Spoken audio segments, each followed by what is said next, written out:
अस्सलामुअलैकुम।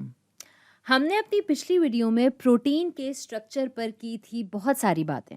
हमने देखा था प्राइमरी स्ट्रक्चर, हमने देखा था सेकेंडरी स्ट्रक्चर और थोड़ी-सी बात हमने की थी टर्शियरी स्ट्रक्चर की भी। और हमने इसमें देखा था कि किस तरह साइड चेन्स जो हैं वो प्रोटीन्स की साख्त पर असर डालती हैं। तो अब हम इसी बात को थोड़ा-सा और गहराई में देखते हैं इस वीडियो में। यहाँ पर हमने कुछ चीज़ें ड्रॉ की हुई हैं। यहाँ ये जो ब्राउन रंग में आपको ये कर्व नज़र आ रहा है, सोचें जैसे ये है पॉलीपेप्टाइड बैकबोन। और एक जायज़े के तौर पर अगर हम इसको पढ़ें प्राइमरी स्ट्रक्चर के बारे में अगर हम बात करें, तो हम कहेंगे कि ठीक है, यहाँ है एक अमाइनो एसिड और यहाँ भी है एक अमाइनो एसिड और फिर है ये अमाइनो एसिड। क्योंकि आपको पिछली वीडियो से हमारी याद होगा कि प्राइमरी स्ट्रक्चर जो है वो बनता है अमाइनो एसिड्स की सीक्वेंसिंग के हिसाब से। और फिर आ सकती हैं आपके पास बैकबोन इंटरैक्शंस, अगर आपको याद हो तो ये है सेकेंडरी स्ट्रक्चर। तो ये यहाँ पर ये हैं anti parallel beta pleated sheet.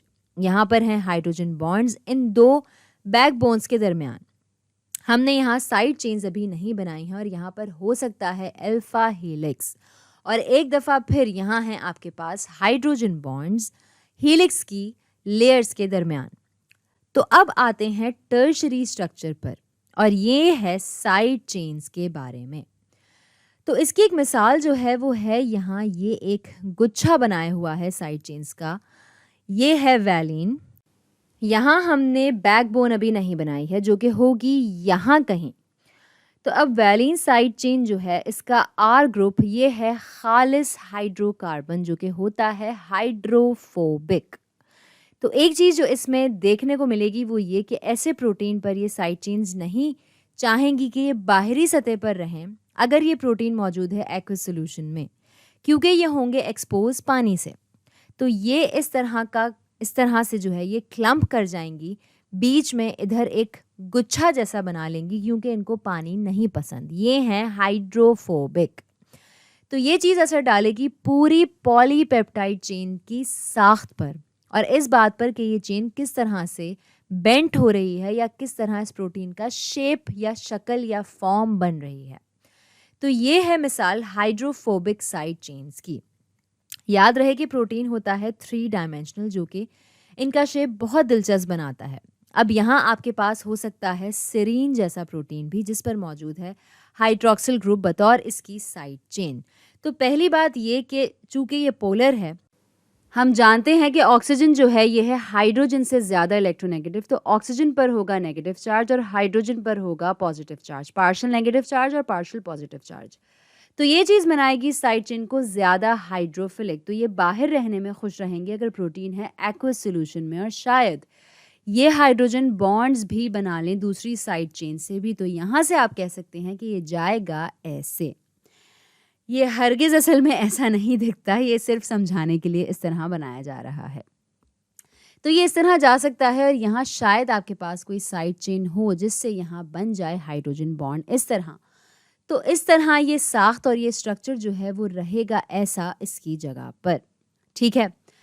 अब कुछ ऐसी साइड चेन्स भी हो सकती हैं जिनका हो चार्ज, जिन्हें आयोनिक साइड चेन्स कह सकते हैं। तो यहाँ पर जैसे ये साइड चेन इसका है जैसे पॉजिटिव चार्ज और यहाँ है हमारी पॉलीपेप्टाइड बैकबोन और फिर एक और साइड चेन हो सकती है जिसका हो नेगेटिव नेट नेगेटिव चार्ज। तो इस तरह ये आपस में होंगी अट्रैक्ट और फिर यहाँ बनेगा आयोनिक बॉन्ड। आपके हो सकते हैं कोवलेंट बॉन्ड्स भी साइड चेन्स के दरमियान। ये जो है यहाँ पर ये है कोवलेंट बॉन्ड दो सिस्टीन साइड चेन्स के दरमियान जिनमें मौजूद है सल्फर। इसमें ये है नाइट्रोजन, ये है अल्फा कार्बन और ये है कार्बोनिल कार्बन और यहाँ पर ये एक और सिस्टीन मौजूद है। सही सूरत हाल में यहाँ ये सल्फर बना सकता है बॉन्ड इसके दूसरे सल्फर से और ये यहाँ है सिस्टीन की दूसरी साइड चेन और ये यहाँ पर ये होगा डाइसल्फाइड बॉन्ड या लिंकेज। तो सोचें जैसे यहाँ ये है बैकबोन और ये भी है सिस्टीन और ये भी है सिस्टीन। तो इनकी साइड चेन्स जो हैं ये बना सकती हैं डाइसल्फाइड बॉन्ड या लिंकेज। तो ये एक तरह से क्लम्प कर देगा या जोड़ देगा इस पूरे पॉलीपेप्टाइड को एक साथ। तो उम्मीद है कि ये सारी मिसालें काफ़ी होंगी ये समझने के लिए कि ये सारी इंटरैक्शन जो है ये किस तरह शक्ल बनाती है, शेप बनाती है और साख्त बनाती है प्रोटीन की, और किस तरह मुख्तलिफ प्रोटीन्स करते हैं बहुत सारे मुख्तलिफ काम अपनी साख्त और अपनी फॉर्म या शेप की बना पर। ये काम करते हैं एंजाइम्स के तौर पर, हार्मोन्स के तौर पर और बहुत सारी चीज़ें जो ये सरअंजाम देते हैं।